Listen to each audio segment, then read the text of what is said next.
I've saved my progress is shinyforehead.ai. In this exercise, I'm going to introduce you to the gradient tool and its partner in crime, the gradient annotator. So I'm going to start things off by duplicating the gradient we've already assigned to all the other shapes that require gradients. And they are these. Go ahead and click on any one of the paths that has a red stroke assigned to it. And then go up to the Select Similar Objects icon up here in the Control Panel. Click on the down pointing arrowhead next to it and choose All, just to make sure that you're matching all the attributes, which in this case include both stroke and fill attributes.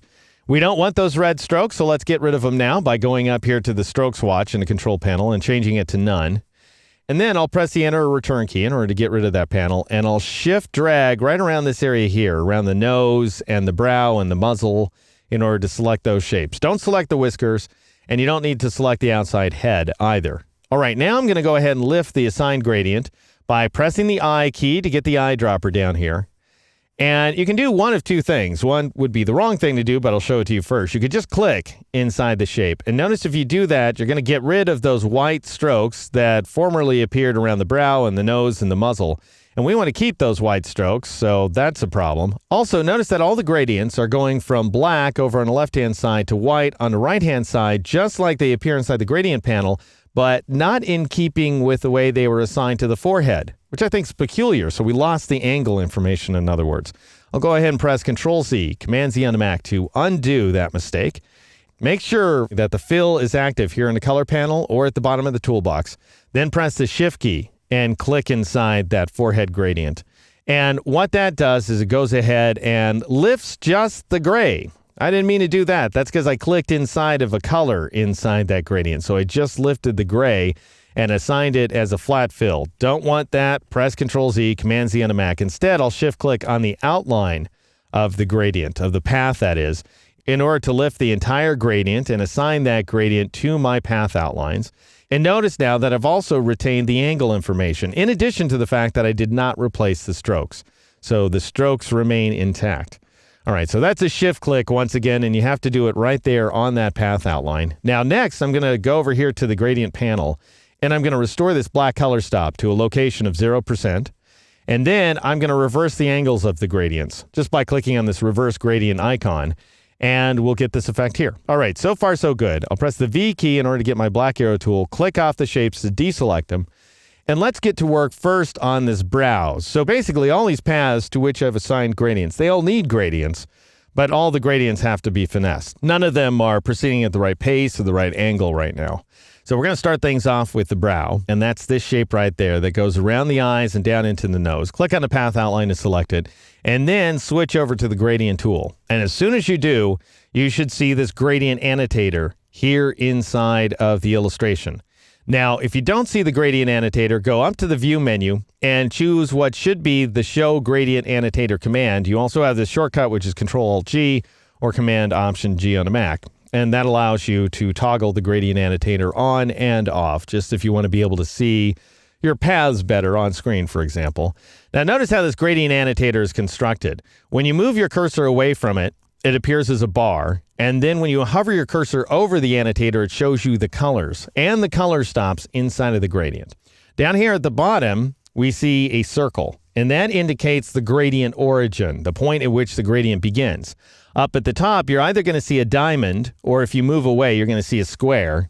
And that's the gradient terminus. That indicates where the gradient ends. So the final color in the gradient appears at the terminus. The first color in the gradient appears at the origin. Now, these 2 points work differently than each other. So one of the things you can do is drag the entire annotator by dragging the origin like so. And if you start moving it away from the center of the shape that is, then you're going to see this rectangle. And what that rectangle is telling you is that the current location of your annotator isn't where it's really going to land. It's going to land at that parallel dotted line location. So in other words, right in the center of the nose as soon as I release. And so it's worth paying attention to, even though it doesn't make a lot of sense necessarily when you first start using this tool that you get this dotted box all the time. It's worth watching what's going on with it because it tells you what's up as you work. The endpoint right here, the terminus point, if you drag it, you're going to move the last color in the gradient with respect to the first color. So dragging the origin point moves both the first and last colors around, as well as any intermediate color stops. Dragging the last guy right here changes the length of that gradient and the location of the endpoint of the final color. If you move your cursor slightly away from that terminus, not the origin, notice this, you've got to move your cursor away from the terminus, then you'll get this little rotate icon, and that means you can drag in order to change the angle of the annotator. Notice you're going to get that dotted outline once again. The dotted line that's parallel to the annotator is where the annotator is going to land. So as soon as I release, it's going to spring back to this location here.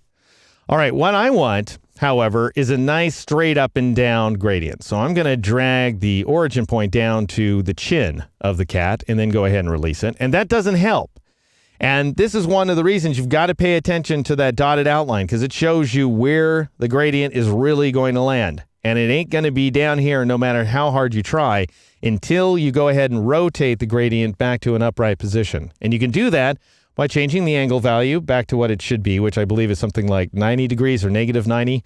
Or you can go ahead and move your cursor to just beyond the terminus and drag around like so and press the shift key in order to constrain the angle to exactly vertical, and then release. And now you'll go ahead and move that annotator to the middle of the gradient. Then you go ahead and drag it down in a position like so. So even though the gradient annotator is pretty intuitive because it allows you to edit the gradient right there inside the illustration, it does oftentimes involve a handful of steps in order to get that annotator exactly where you want it to be. So this is the effect I'm looking for. I want you to know a few other things. If you want to change the color of one of your color stops, there they are. You've got to hover over the annotator and then you'll see the color stops, and then you can double click and that'll bring up either the color panel or the swatches panel. So you can switch back and forth between those. If you want to add a color to the gradient, you just click. Notice that your cursor changes to a white arrow with a little plus sign next to it. When you move your cursor just slightly beyond the edge of that annotator, you click, and that'll create a new color stop. And notice it's an intermediate color stop.